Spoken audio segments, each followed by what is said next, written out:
في الطريق.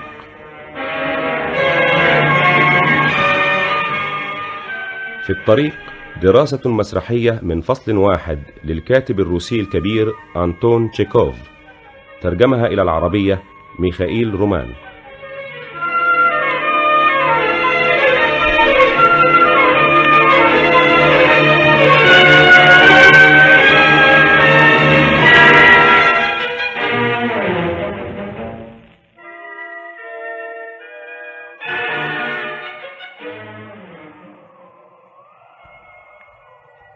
نحن الآن في فندق تيخون، وهو فندق صغير فقير يقع على الطريق. إلى اليمين نضد عال وأرفف مرصوص عليها زجاجات، وإلى الخلف باب يفتح على الطريق، وعلى ذلك الباب من الخارج مصباح أحمر قذر. الأرض والمقاعد الخشبية المرصوصة حول جدران الحجرة مكتظة بالحجاج والمسافرين، والكثير منهم نائم وهو جالس على مقعده لأنه لم يجد مكانا يستوي عليه. نحن الآن في منتصف الليل، نسمع انفجار الرعد ويرى وميض البرق. على أحد المقاعد يجلس فيديا يكاد أن يغلبه النوم، وهو يداعب برقة آلته الموسيقية الكونسرتينا. ويجلس بجواره بورتسوف، وهو رجل يبدو من وجهه أنه سيد مهذب، ولكنه يلبس ملابس صيفية مهلهلة. سافا الحاج العجوز ونازاروفنا ويفيموفنا الحاجتان ينامون على الأرض بجوار المقاعد. تيخون صاحب الحان جالس وراء النضد. أيقظ العجوز الطيب يا أماه، يبدو أنه في النزع الأخير. أيها الرجل الطيب، إيه أنت أيها الرجل الطيب؟ ها؟ حي أنت أم ميت؟ لماذا ميت؟ إنني حي يا أماه. إيه، غطي ساقي أيتها المرأة الطيبة. حسنا، غطي اليمنى جيدا. هكذا، فليبارك الله. نم أيها الرجل الطيب. لا أمل لي في النوم، ليتني أجد الصبر لأتحمل هذا العذاب. ليتني أجده، ولا يعنيني بعد ذلك النوم. ليس من حق الخاطئ أن يطمع في السلام. ما هذه الضجة أيتها الحاجة الطيبة؟ أرسل الله إلينا عاصفة، الريح تنبح والمطر يضرب الأرض كالصياد، الماء يصفع السقف وزجاج النوافذ وكأنه حبات الفول. أتسمع؟ فتحت بوابات السيل في السماء. قدوس قدوس قدوس قدوس. عاصفة ترعد وتزمجر وتعوي ولا تنتهي. كأنها هي زمجرة الأحراج. هذه الريح كأنما كلب يعوي. برد شديد، دلت ملابسي وغرقت في الماء. حتى الكونسرتينا دلت أيضا أيها الناس الطيبون، فقدت صوتها، وإلا أطلقت من أوتارها لحنا يسكركم، لحنا رائعا، رباعية أو بولكا أو لحنا روسيا راقصا. في استطاعتي أن أفعل هذا كله. عندما كنت ساقيا في الجراند أوتيل لم أوفر مالا، إلا أنني تعلمت كل ما يمكن أن يعزف على الكونسرتينا، وأنا أستطيع أن أعزف على الجيتار كذلك. أحمق وحديث حمقى، وأحمق من يقول هذا الكلام. كان ينبغي أن تكون نائما في الدفء أيها الرجل العجوز لتدفئ ساقك المريضة. أيها العجوز، أيها الرجل الطيب، ترى هل سيسلم الروح؟ خير لك يا جدي أن تأخذ قطرة من الفودكا، ستلهب معدتك لحظات ولكنها ستسحب الألم بعيدا عن قلبك. اشرب. لا تهزل أيها الصبي، لربما يسلم العجوز الآن روحه لخالقها ويكفر عن آثامه، وأنت تقول هذه الأشياء وتعبث بآلتك الموسيقية. كف عن الطرب أيها الوقح. ولم تضايقينه أنت؟ إنه مريض. وأنت إيه يا لحماقة النساء، إنه رجل طيب ولا يستطيع أن يوجه إليك كلمة قاسية، وأنت تستغلين هذا وتستمتعين بإنصاته لحماقاته. نم يا جدي، لا تنصت، دعها تتكلم ولا تعرها اهتمامك. لسان المرأة مكنسة الشيطان، إنه يكنس الحكيم والماكر ويطردهما من البيت. لا تنصت إليها. ولكن يا عزيزي، ما أشد هزالك، إنك هيكل عظمي، لم يبق فيك رمق من حياة. هل تموت الآن حقيقة؟ لماذا؟ وقاني الله من ميتة في غير موعدها. سأظل متعبا لمدة قصيرة، ولكن بعون الله سأقوم ثانية. لن تسمح العذراء أن أموت في بلاد غريبة، سأموت في بيتي. وهل أتيت من بعيد؟ من فولوغدا، من المدينة نفسها. أنا عامل. وأين هذه الفولوغدا؟ فيما وراء موسكو، مديرية. أتيت من بلاد بعيدة يا ذا اللحية التي تشبه الدغل، وعلى قدميك؟ نعم أيها الفتى، على قدمي. زرت القديس تيخون في زادونسك، وأنا في طريقي الآن إلى الجبال المقدسة، ومن الجبال المقدسة إن شاء الله إلى أوديسا، ومن هناك سمعتهم يقولون يأخذونك بأجر رخيص إلى القدس، 21 روبلا فقط. حقا؟ هذا ما سمعته. وهل كنت في موسكو؟ طبعا 5 مرات. وهل هي مدينة جميلة؟ انتظر لحظة حتى أشعل السيجارة.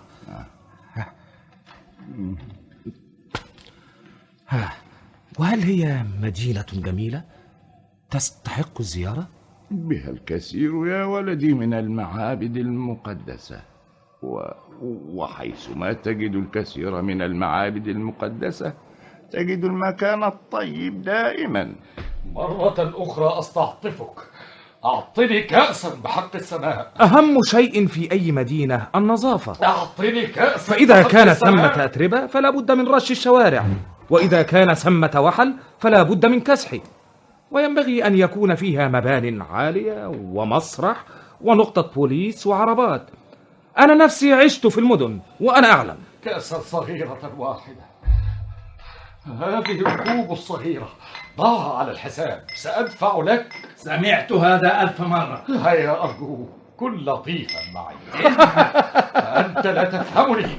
افهم أيها العجل الجاهل، افهم. إن كان في رأسك الخشبي ذرة من العقل، لست أنا الذي يستجديك، إنما يستجديك جسدي هذا.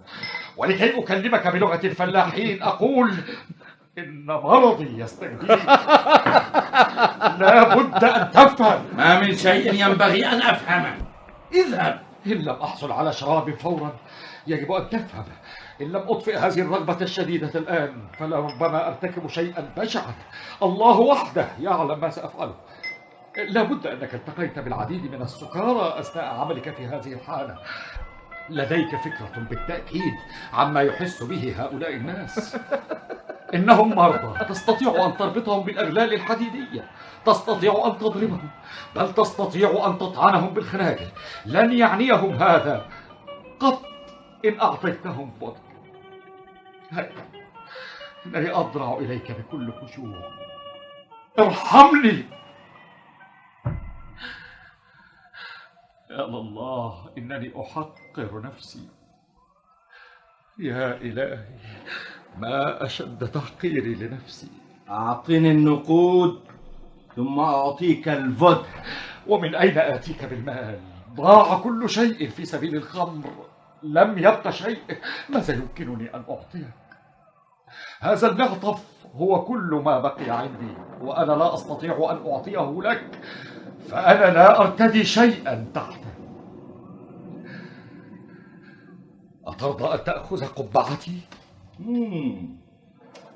هناك قبعات وقبعات، وهذه مملوءة بالثقوب كالغربان.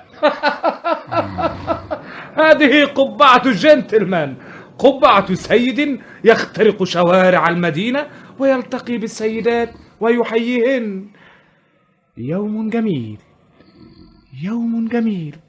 كيف حالك يا سيدتي؟ لن آخذها حتى كهدية، زبالة حقيرة. لا تثير اهتمامك؟ إذن أعطني مشروبا على الحساب. سأمر عند عودتي من المدينة وأدفع لك 5 كوبك، وتستطيع حينئذ أن تضعها في حلقك حتى تختنق. أرجو أن تختنق، أرجو أن تسد هذه النقود أنفاسك.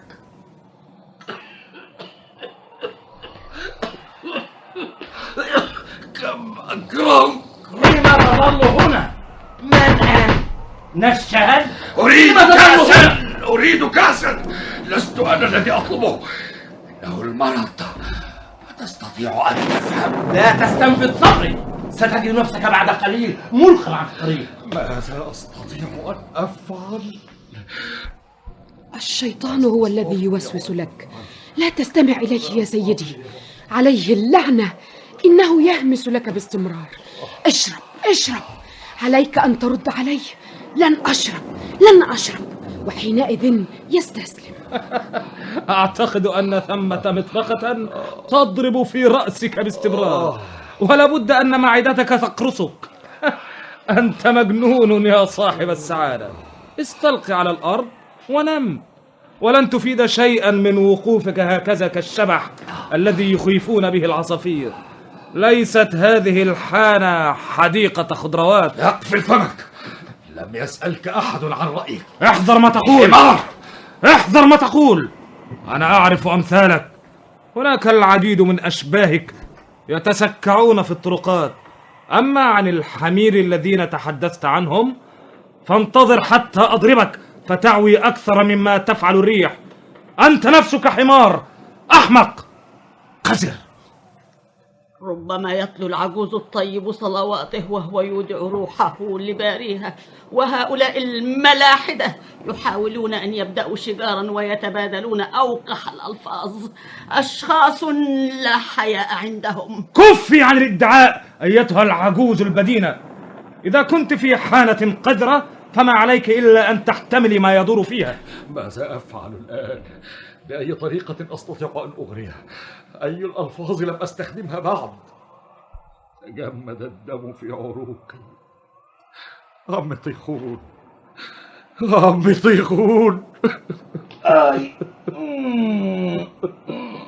ساقي تؤلمني، وكأن رصاصة من نار تخترقها. أيتها الحاجة الطيبة، ماذا تريد يا صاحبي؟ من الذي يبكي؟ هذا السيد. اسأل السيد أن يزرف دمعة لأجلي حتى أموت في بلدي بلوغدا. إن صلاة مصحوبة بالدموع تجد قبولا أكثر. إنني لا أصلي أيها الجد، هذه ليست دموع، لقد جف قلبي وهذا دمي يسيل. الدم. ولكنك لن تفهم، لن تستطيع أيها الجد أن تدرك ما أقصده من معنى. أنتم أناس يعيشون في الظلام، وأين هؤلاء الذين يعيشون في النور؟ البعض يعيشون في النور يا جدي، وهم يستطيعون أن يفهموا. نعم يا ولدي، نعم، القديسون عندهم النور، إنهم يفهمون كل أسى دون حاجة لإخبارهم. إنهم يفهمون، سينظرون في عينيك ويفهمون، وهنا تدركك الراحة كأنما لم يعد في قلبك أي حزن. سوف تختفي تماما وهل رأيت القديسين؟ نعم يا ولدي، رأيتهم. هناك في الأرض أناس من كل صنف، هناك الخطاة وهناك عباد الله الصالحون. أنا لا أفهم. يجب أن يكون لدى الإنسان شيئا من العقل ليفهم ما يقوله الناس، ولم يعد عندي منه أثر. لم يبقى عندي إلا غريزة، العطش. طيخور، خذ معطفي. أتفهم؟ المعطف. وماذا ترتدي تحته؟ أرني. انظر. ها؟ لحمك؟ لا تخلع، لن أخذه، لن أحمل ضميري هذه الخطيئة. حسنا، فلتقع الخطيئة علي وحدي. هل يرضيك هذا؟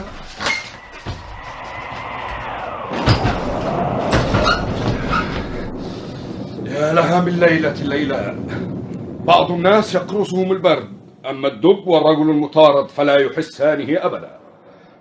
إنني غارق في العرق، لا تكاد أن تخرج قدمك من الوحل حتى تكون قد غرقت في العرق، ولا تكاد تخلص قدما حتى تنغرس الأخرى. هذا صحيح. أخبرني يا ولدي، هل توقف المطر؟ أنا لا أضيع وقتي في الحديث مع النساء. إنني آخذ الخطيئة على عاتقي، هل سمعت؟ لا أريد أن أسمع، اذهب. ظلام دامس، كأنما غطى أحدهم السماء بالقطران. لا تستطيع أن ترى أنفك، والمطر يضرب الوجه كأنما هو قطع من الثلج. جو مثالي بالنسبة للأشقياء من أمثالك. وحش الغاب يبحث فيه عن المأوى. أما أنتم أيها الشياطين فهذا يوم عيد لكم. من الذي قال هذا؟ انظر بعينيك، لا أحسبك أعمى. سأذكر هذا. تيخون، كيف أنت هذا الوجه السمين العجوز؟ ألا تعرفني؟ إذا كان علي أن أعرفكم كلكم، كل السكارى الذين يهمون في الطريق، فلا بد لي من 12 عينا على الأقل. انظر إلي جيدا. انتظر، أنا أعرفه. عرفتك من عيني، أندري بولكربوف. كنت أندري بوليكاربوف، أما الآن فأنا إيغور ميريك. لماذا؟ البطاقة التي يرسلها إلي الله أحمل اسمها. أنا ميريك منذ شهرين. أرعدي كما تشائين، أنا لا أخاف شيئا. تيخون، أما من كلاب صيد هنا؟ كلاب صيد؟ كلا، براغيث وذباب فقط، مجموعة جديدة. أيها الناس الطيبون، انتبهوا لجيوبكم وملابسكم إذا كان مصيرها يهمكم. هذا فتى ماهر سيسرقكم. حسنا، عليهم أن ينتبهوا لنقودهم إن كان عندهم شيء منها. أما الملابس فلن ألبسها، لا فائدة لها عندي. وإلى أين سيذهب بك الشيطان هذه المرة؟ إلى كوبان. كوبان؟ لا أصدقه. إلى كوبان؟ حقا؟ مكان جميل. تستطيع أن تنام 3 سنوات ولن تجد في أحلامك أحلى منه. واسع وطريق، وهم يقولون أن لا آخر لطيوره وحيواناته من كل نوع. الحشائش تنمو طول العام، والناس يعيشون معا كأصدقاء. ما أوسع الأرض هناك. إنهم لا يعرفون ماذا يفعلون بها، وهم يقولون إن الحكومة تعطي 300 فدان لكل شخص. هذا هو المكان الذي تجد فيه السعادة بحق السماء. السعادة دائما وراءك، لا تأمل أن تراها قط. عندما تتمكن من أن تعض مرفقك سترى السعادة. هذا كله حماقة وغباء. انظر إلى هذا المكان، مكان بشع، ما أشبهه بمحطات المسجونين في طريق سيبيريا.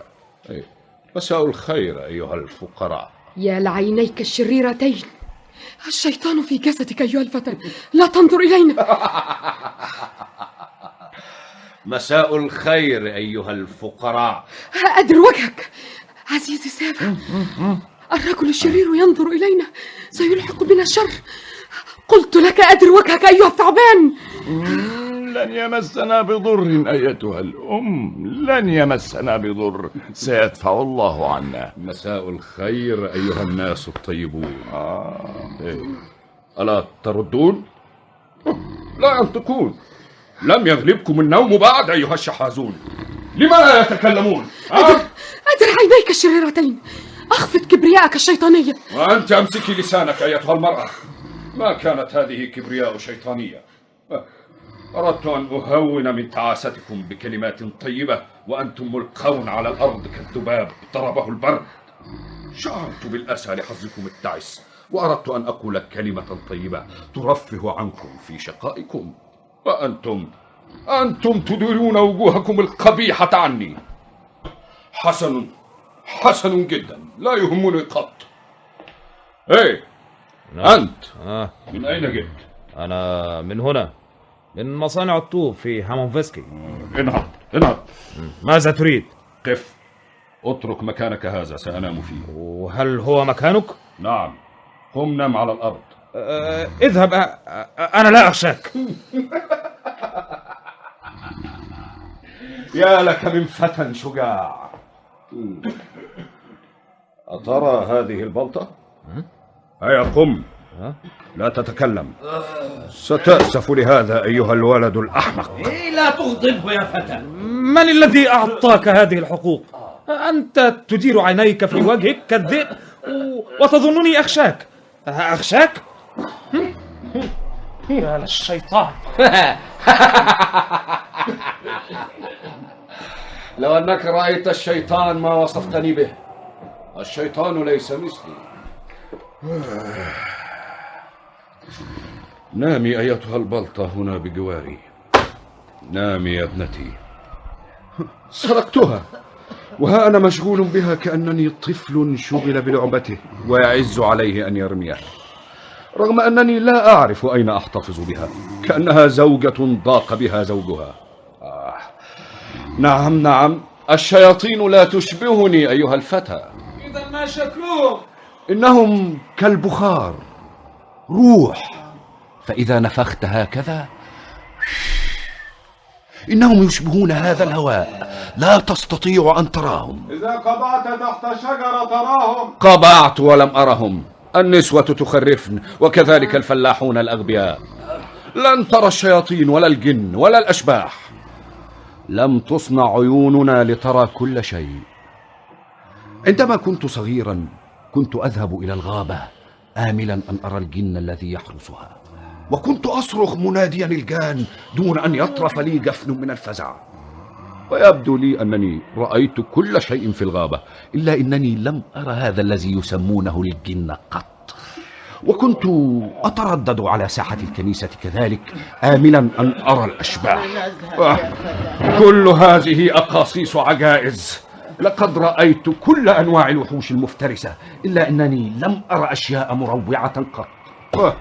هذه كلها خرافات. لم تصنع عين الإنسان لترى هذا أبدا. لا تقل هذا. يحدث في بعض الأحيان أن يرى الإنسان أشياء بالفعل.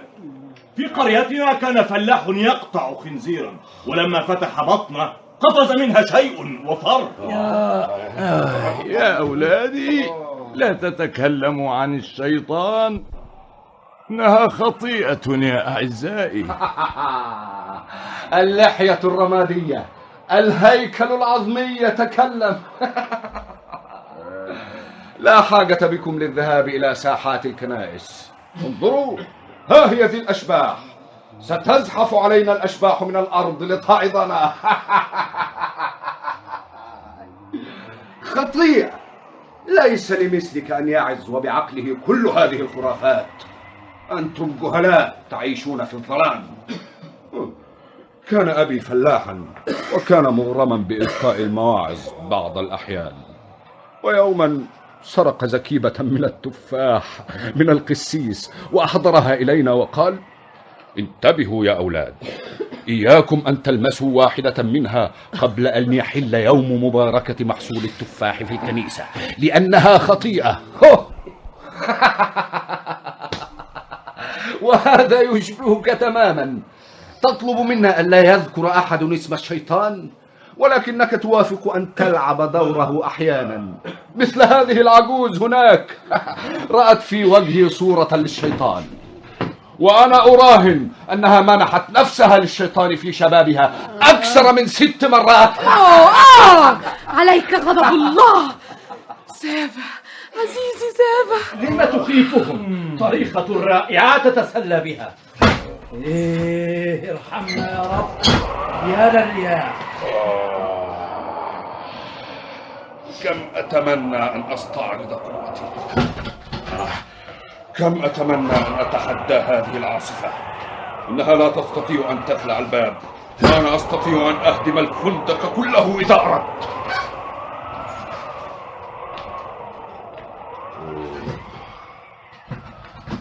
كم أنا حزين ووحيد. صل يا عابد الأصنام، ما فائدة التقلب في الفراش؟ لا تلمسيه، إنه ينظر إلينا مرة أخرى. لا تنظر إلينا أيها الرجل الشرير. يا لعينيه، عيناه كعيني الشيطان. دعيه ينظر أيتها الحاجة. صلي ولن تلحق بك العين الشريرة ضرا. لا أحتمل هذا كثير.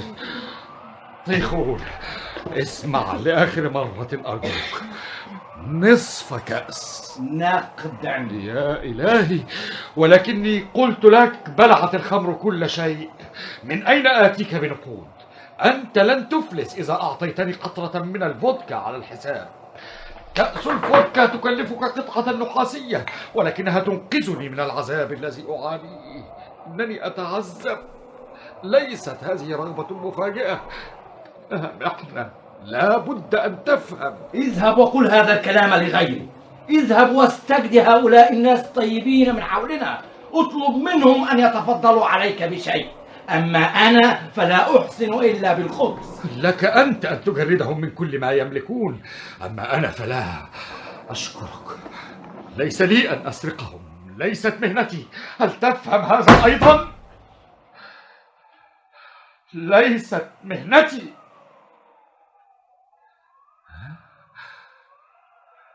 انتظر لحظة، هذه فكرة حسنة.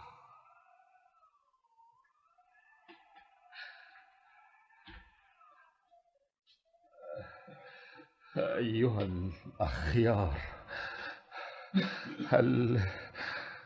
هل تتكرمون علي بكوبك؟ أحشائي في حاجة إليه. إنني مريض. عندك كلام آخر أيها الشقي؟ ألا تريد ماء على ما أظن؟ ما أشد إذلالي لنفسي، ما أشد إذلالي لنفسي. لا أريد شيئا. كنت أهزل. لن تستطيع أيها السيد أن تأخذ كأسا من طيخون. نحن نعرفه جميعا، إنه بخيل مقتر. انتظر قليلا. عندي كوبيك في أحد جيوبي. سنشرب كأسا معا. اللعنة، لقد ضاع. أظنني سمعت صليله البارحة. لا أملك شيئا يا صديقي. هذا حظك التعس. ولكن لا بد أن آخذ كأسا، وإلا سأفعل شيئا عنيفا. سأنتحر. يا إلهي، ماذا أفعل؟ هل أخرج إلى الظلام وأذهب حيثما تقودني قدمان؟ إيه أنت يا حاجة، لما لا تلقي عليه يظة؟ وأنت يا طيخون، لما لا تطرد؟ لم يدفع لك أجر نومه، أليس كذلك؟ اطرد. الناس كسى هذه الأيام، لم يبق فيهم شيء من الرقة أو الحنان. الناس وحوش يتخبط الرجل في الأموال ويكافح في سبيل النجاة من الغرق وهم يتصايحون عليه: عجل عجل واغرق، لم يعد لدينا وقت لنتفرج عليك، هذا يوم عمل. أما أن يلقي إليه أحدهم حبلا لينقذه فلا أمل في هذا، فالحبل له ثمن. لا تجلس على منصة القضاء أيها الرجل الطيب. أمسك لسانك أيها الذئب العجوز، أنتم ناس قساة، كلكم هيلودوس، كلكم يهوذا. تيخون، يا صاحب الحال، تعال هنا. اخلع لي حذائي. انظر إلي جيدا. أنت الرعب المجسم يا مرعي. تعال هنا، انظر إلي جيدا. يا إلهي يا للسماء، سيتشاجران. أترى هذه البلطة؟ كفى أيها السيدان. ألم تسمع؟ هل أتحدث إلى الجدران؟ كفى. أنا أطلب منك يا مصاص الدماء أن تأخذ حذائي رغم أنني شحاذ وشريد. لا تغضب لا تغضب. تعال خذ كأسك. تعال اشرب كأسك. اسقي كأسك. أيها الناس الطيبون، ماذا طلبت منه؟ أن يقدم لي كأسا أم أن يخلع لي حذائي؟ أن يخلع حذائي. أليس كلامي واضحا؟ تيخون، لعلك لم تسمع. سأنتظر دقيقة واحدة لأرى، ربما تسمع حينئذ. أية ريح سيئة أحضرتك إلينا. يا لك من سيد عظيم طبعا. أين حذاؤك؟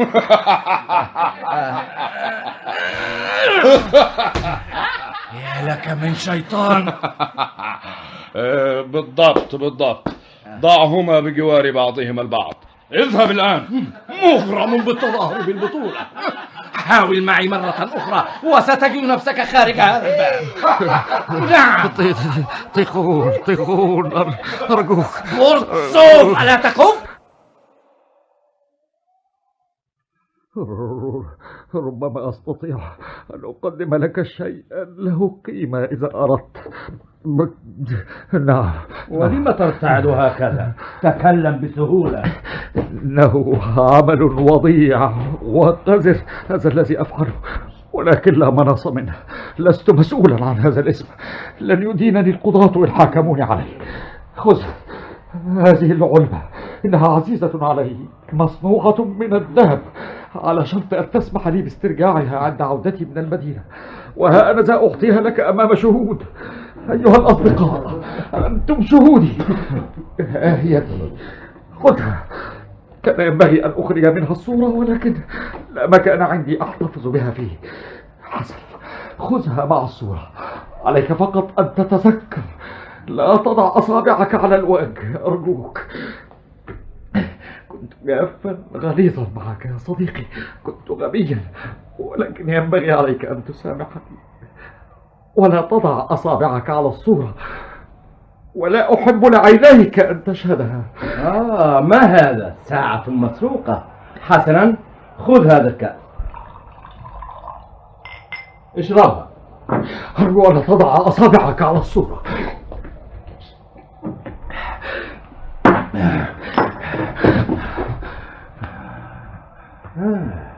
ماذا أرى في داخل هذه العلبة؟ صورة سيدة. من أين حصلت عليها؟ رجل دعني أمكن. ماذا تريد؟ انظر إليها وهي في يدي. دعني أراها أنا كذلك.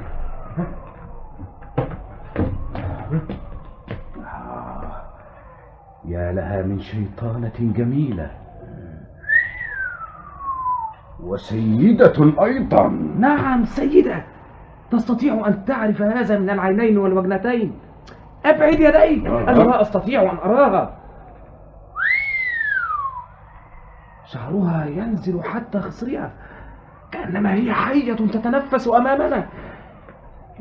إنها توشك أن تتكلم. هذه أضمن طريقة لتدمير الرجل الضعيف.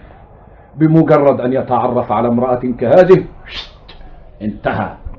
يا لله يا لله، كمل يا جميل. نعم كيف هي أيتها الحيوانات الصماء؟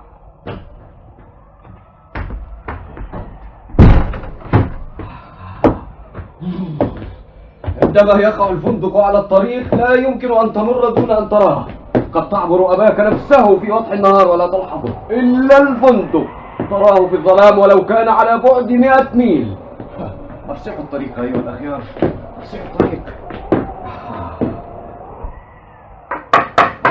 كأس من النبيذ الممتاز. شيطان كله نشاط. لا تخبط بيديك في الهواء، ستكسر شيئا. هذه وظيفة الأيدي. أنتم خائفون من المطر أيها المخنثون؟ أجسامكم من السكر على ما أظن. من حق الإنسان أن يخاف أيها الرجل الطيب عندما يفاجئه ليل كهذا وهو في الطريق. نشكر الله على أننا بخير. هناك الكثير من القرى والمساكن على الطريق. من الفظيع أن تتصور كيف كان الحال في الأيام السحيقة. كان باستطاعتك أن تقطع 100 ميل دون أن ترى قرية أو بيتا أو حتى قطعة من الخشب. كنا ننام في الخلاء حينئذ. مضى عليك زمن طويل وأنت تضربين في الأرض، أليس كذلك أيتها البنت العجوز؟ 80 عاما. 80 عاما؟ ستصبحين عجوزا كالغراب. من هذا؟ أي طير غريب هذا الذي وقع هنا؟ أيها السيد. من؟ أرجوك. سيميون سيركيفيتش، هذا ممكن؟ كيف جئت إلى هذه الحالة القذرة؟ ليس هذا مكانك. أمسك لسانك. من هو؟ شهيد شقي وفي حالة قذرة؟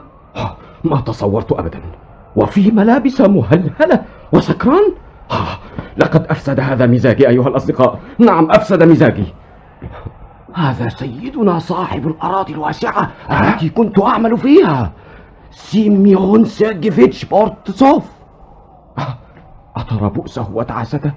أترى أي نوع من الرجال هو الآن؟ هذا ما يؤدي إليه إدمان الخمر. تغون، املأ كأسي. أنا من القرية التي كان يملكها. أنا من بورتسوفا على بعد 150 ميلا من مديرية يارغوفسكي. كنا عبيدا عند أبيه. يا للأسف. أكان غنيا؟ كان رجلا عظيما. وهل أضاع مال أبيه؟ لا، هذا نصيبه، قدر عليه يا صديقي. كان سيدا رائعا، غنيا، رزينا. وأنا أراهد أنك رأيته قبل الآن يا طيخون وهو في طريقه إلى المدينة في عربته. عربة جميلة وخيول مطهمة سريعة. كان عنده 5 عربات. وأنا أذكر، وكان ذلك منذ 5 سنوات، أنه دخل محطة ميكشنسكي وبدلا من أن يدفع كوبكا ألقى روبلا وهو يصيح: ليس لدي وقت لأنتظر الباقي. لعله جن الآن. أبدا، يبدو أنه لم يفقد شيئا من عقله. سبب هذا على ما أظن هو ضعف إرادته، مجرد نعومة ورقة. حدث هذا كله يا أولاد بسبب امرأة. وقع المسكين في الحب، أحب امرأة من المدينة وخيل إليه أن الله لم يخلق أجمل منها. نعم، أحب غرابا وتصوره أجمل من النسر. أما هي فقد كانت من أسرة طيبة، لم تكن فتاة سوقية أو أي شيء من هذا القبيل، إلا أنها كانت خفيفة لعوب، تختال بأثوابها وتبصبص بعينيها ودائما تضحك. فتاة بلا عقل. هؤلاء السادة دائما كذلك، يعجبون بأمثال هذه البنت، ولكننا نحن الفلاحين لا نحتمل مثلها في البيت لحظة واحدة. حسنا أحبها وركب رأسه، ثم أصبح يمضي في ركابها إلى حفلات الشاي ورحلات النهر، أو في بيتها يستمع لعزفها على البيانو. كوزما، لا تتكلم عن هذا الأمر. ما الفائدة؟ ما شأنهم بحياة خاصة؟ أعذرني يا صاحب السعادة، لم أقل كثيرا. هذا كل ما أردت قوله. لم أستطع أن أغلق فمي لأنني صدمت بقسوة وعنف. طيخون، املأ الكأس. وهل أحبت؟ أظنها أحبت. لم يكن إنسانا تافها. هو من السهل عليك أن تحب أي شخص يملك 3000 فدان وأموالا لا تستطيع أن تحصيها. وكان وجيها رزينا تحوطه المهابة، وكان من عادته أن يصافح باليد جميع موظفي الحكومة. وذات مساء كنت أمر خلال الحديقة، حديقة كبيرة أميال وأميال. كنت أمشي بهدوء ورأيتهما، هو وهي، جالسين معا يتبادلان القبل. قبلها مرة واحدة، فقبلته الحية الرقطاء قبلتين، وأمسك يدها فتدرج وجهها بالدماء والتصقت به، عليها اللعنة. ثم قالت له: أحبك يا بورتسوف. فاندفع بورتسوف كأنما جن، اندفع هنا وهناك مزهوا بنفسه يفاخر بما قالته له، وهو يوزع النقود على الناس من فرط سعادته. منحني ما يكفي لشراء حصان، وعفى عن مدينيه جميعا، وتنازل في غمرة السعادة عن كل ما له عليهم. لم تقول كل هذا؟ هؤلاء الناس لا شعور لديهم. أنت تعلم كم أتألم لحديثك. لم أخذ كثيرا يا سيدي، إنهم يلحون. لم لا أشبع رغبتهم ولو قليلا؟ لن أقول شيئا إذا غضبت. نعم، لن أقول، لن أستمع لأسئلتهم. تكلم بهدوء، لا تصرخ. إنني أتكلم بهدوء، وهو يطلب مني ألا أتكلم، وعلى ذلك فلن أتكلم، لأنه لم يبق ما يقال. لقد تزوج، هذا كل شيء، هذا كل ما حدث. املأ كأسي، املأ كأسي.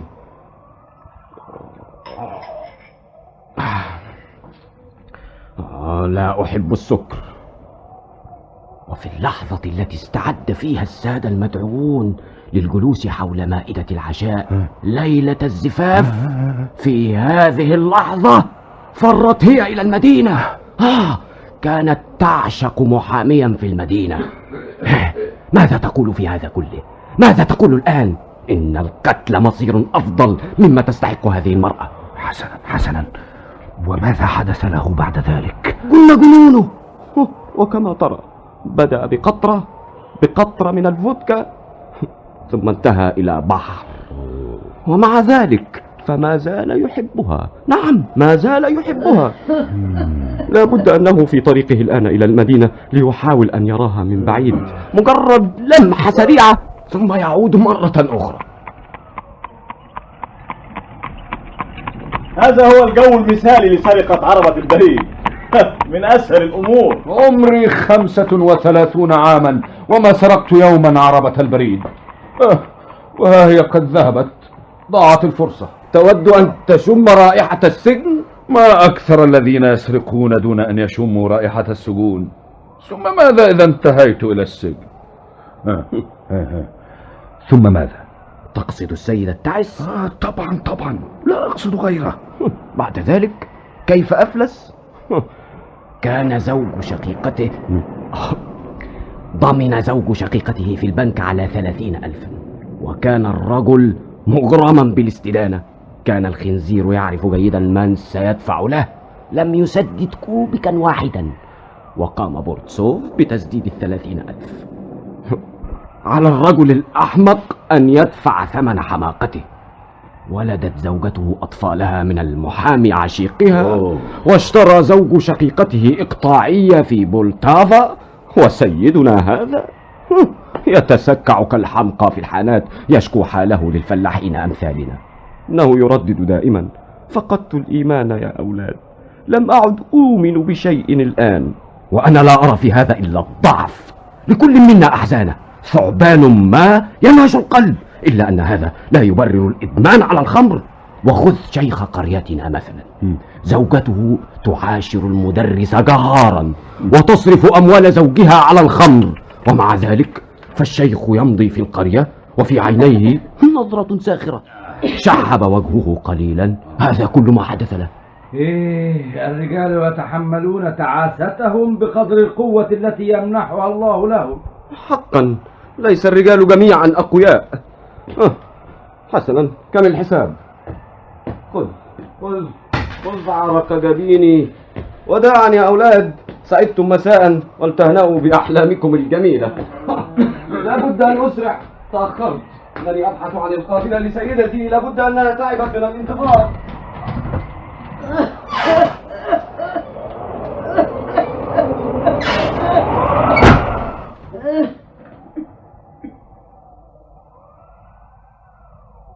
ايه بورتسو، خذ كأسا أيها المسكين.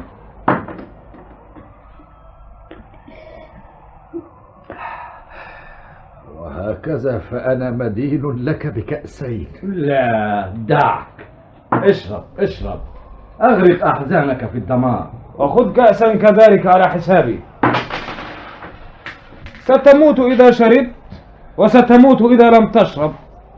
من الخير ألا تشرب، ولكن بحق السماء الفودكا تحرر القلب. حتى الأحزان لا تصبح أحزانا عندما تسكر. اشرب اشرب مرة واحدة.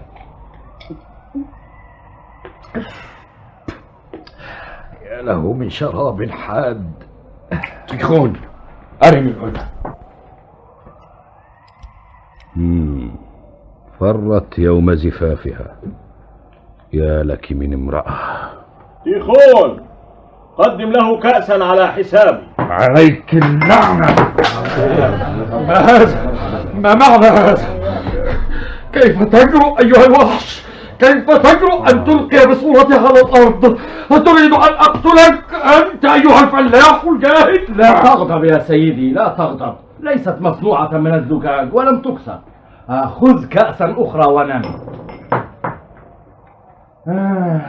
جاء وقت الإغلاق. كيف يجرؤ؟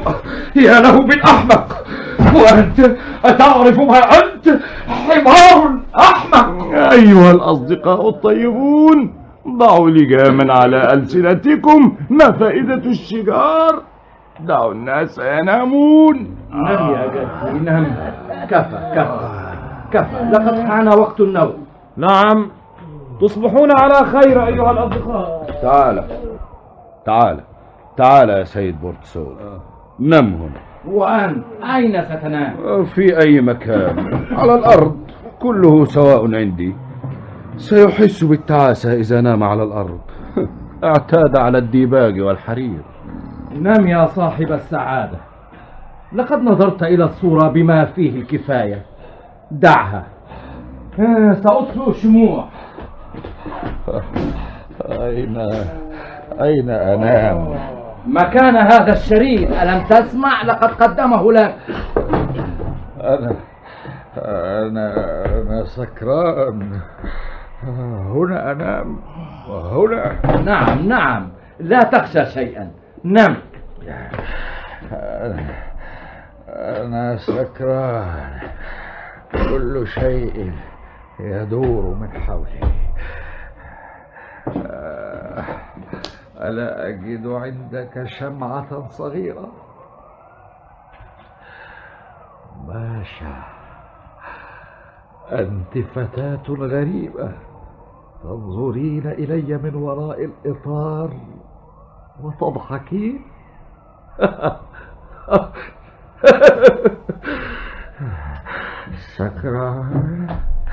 سكران أنا. ينبغي لك ألا تضحكي على إنسان سكران. تتجاهلين كل شيء وتحبين سكرانا. يا لزفيف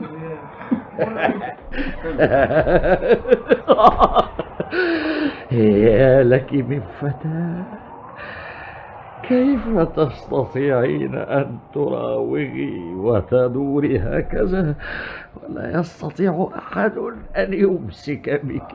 إنه يهزي، لا يترك الصورة من يده. شيء غريب. السادة المتعلمون اخترعوا الآلات والأدوية من كل نوع، إلا أن أحدا لم ينجح قط في اكتشاف دواء لداء الأنثى. إنهم يحاولون أن يجدوا دواء لكل داء، ولعلهم لا يتصورون أن عدد من تدمرهم النساء يزيد عن عدد من يقضي عليهم أي مرض. لئيمات محبات للمال. بلا رحمة ولا عقل. وعجائز النساء يشقين زوجات أبنائهن، والزوجات لا يفكرن إلا في خداع أزواجهن. ولا نهاية لهذا كله. نتفت المرأة عرف الديك وها هو الآن يرفرف ريشه. لست الوحيد الذي حدث له ذلك منذ أزمان لا يذكرها التاريخ، منذ أن كان ثمة أرض وحياة، والرجال لا ينقطعون عن البكاء. ليس من العبث أن ترتبط المرأة بالشيطان في كل الأساطير والقصص والأغاني. لا، ليس من العبث، إنها أكثر من نصف الحقيقة على أي حال. وهذا السيد بورتوسوف ها هو ذا يجعل من نفسه أضحوكة، يمارس دوره في الحياة كأحمق، بينما تحولت أنا إلى متشرد وتركت أمي وأبي. أكان ذلك بسبب النساء؟ نعم، نفس قصة هذا السيد. سحرتني فأصبحت كمن به مس من جن، وتفاخرت بسعادتي ليلا ونهارا وكأنما أنا في حمام من النار. ولكن جاء الوقت وفتحت عيناي، لم يكن حبا، كان خداعا. ماذا فعلت بها؟ ليس من شأنك، قتلتها. أهذا ما تظن؟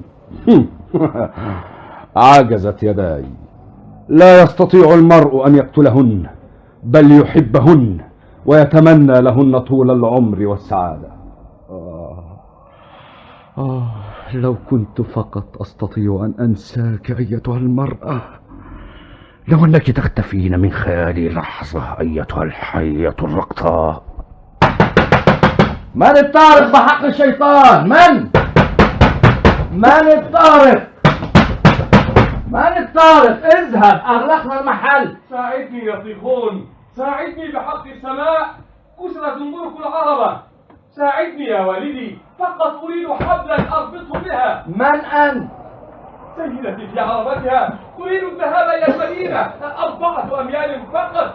ساعدني بحق السماء يا طيخون. قل لسيدتك إذا دفعت لنا 10 روبلات فستجد الحبل وتربط له العربة. أمجنون أنت؟ 10 روبلات؟ أيها الكلب المسعون، مصائب قوم عندك فوائد دائما. أنت سيد العارفين، لا تدفع إن أردت. حسنا، انتظر.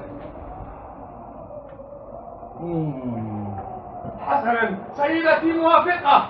ادخل إذن.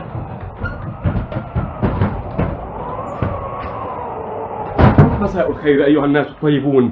هات الحبل يا طيخون. أسرع أسرع. أيها الشباب، من سيخرج ليعاونني؟ سنعطيكم شيئا. دعهم نائمين، سندبر الأمر معا. إنني متعب تماما، برد ووحل، وملابسي غارقة في الماء. شيء آخر، ألا نجد عندك غرفة صغيرة تستدفئ فيها سيدتي؟ العربة مائلة على جانبها، وسيدتي لا تستطيع الجلوس فيها. تريد حجرة أيضا؟ هنا إن أردت سنفتح لها مكانا. بورتسوف، قم، نم على الأرض ساعة حتى تستدفئ السيدة.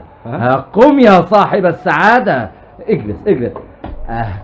هذا مكان خال لسيدتك. حسن، دائرة أخرى فليأخذها الوباء، لن ننام حتى الصبح. آسف أنني لم أطلب 15 روبيلا، كانت دفعتها. وأنتم أحسنوا سلوككم، لا أريد أن أسمع أي ألفاظ نابية. أهلا سيدتي، تفضلي يا سيدتي، تفضلي يا صاحبة السعادة. مكاننا المتواضع لا يصلح إلا للفلاحين والخنافس السوداء. لا تزدريه يا سيدتي. لا أتبين شيئا. أين أنت؟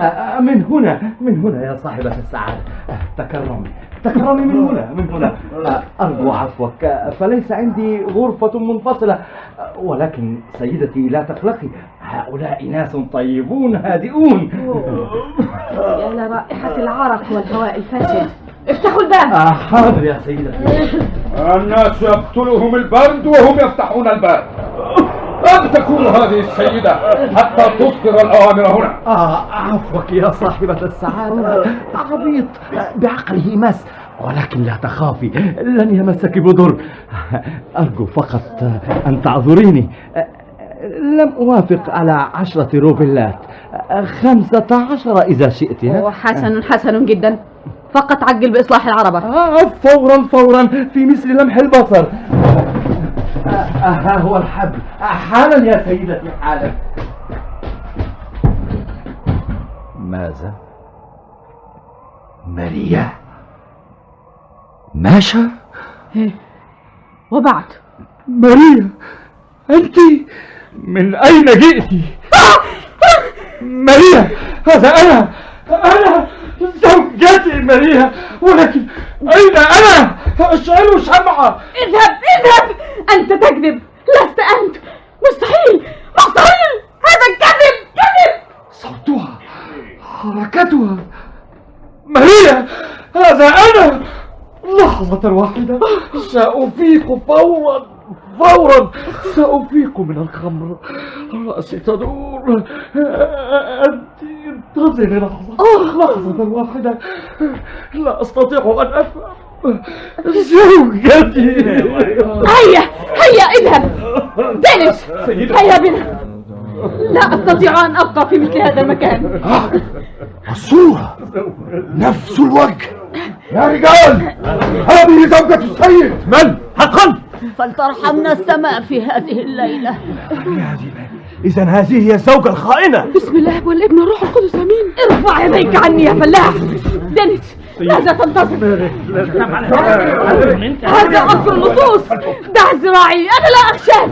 اذهب، ابتعد، اذهب. بحق السماء لا تفعل. مارك، سأدعوك تذهبين حالا، فقط دعيني أقول لك كلمة واحدة لربما تفهمين. انتظري لحظة. مارك، هل جننت؟ ابتعدوا عني وارفعوا أيديكم. لن أسمح لها بالخروج قبل أن أقول لها شيئا. انتظري حاليا دقيقة واحدة. لا، لم يمنحني الله شيئا من الفكر، لا أجد الكلمات. اذهبوا، أنتم سكارى. دينيس، هيا بنا. انتظري قلت لك. ألقي على زوجك نظرة واحدة على الأقل. خففي بحق السماء عذابه بكلمة واحدة. دعني، خذوا هذا الرجل المجنون بعيدا عني. إذا فلتذهبي إلى جهنم أيتها المرأة الملعونة. أين البنطة؟ اطلقها بحق السماء، اطلقها سيدتي. آمين. ماريا، أين أنت؟ خرجت يا مارك. خرجت يا مارك. يا للسماء، يا للسماء، عصرتم قلبي من الحزن أيها القتلة. يا لها من ليلة مفزعة.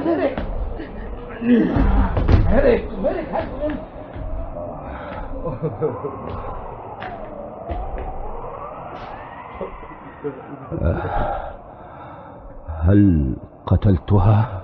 لم تفعل، حمدا لله، قد نجوت بحياتك هذه المرة. لم أقتلها إذن.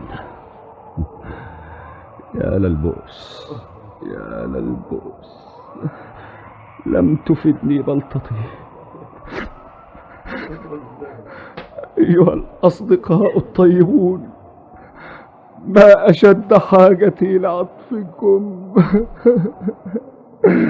ما أشد حاجتي لعطفكم.